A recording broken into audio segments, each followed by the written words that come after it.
told his followers that the child was the one that generations had been waiting for. And there were other wonderful signs.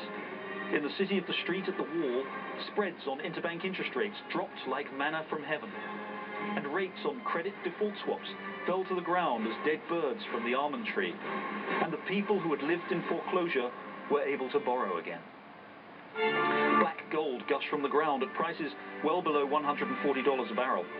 In hospitals across the land, the sick were cured even though they were uninsured.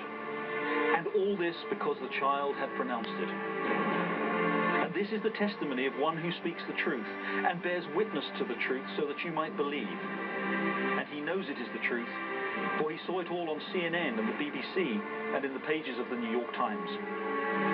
Then the child ventured forth from Israel and Palestine and stepped onto the shores of the old continent.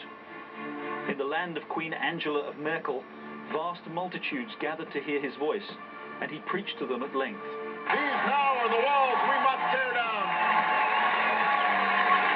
But when he had finished speaking, his disciples told him that the crowd was hungry, for they had had nothing to eat all the hours they'd waited for him.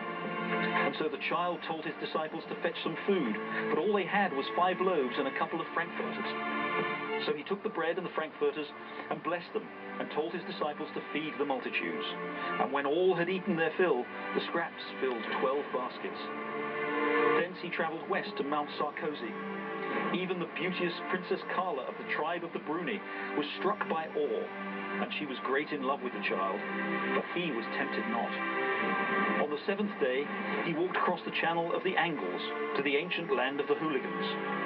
There he was welcomed with open arms by the once great prophet Blair and his successor, Gordon the Leper, and his successor, David the Golden One.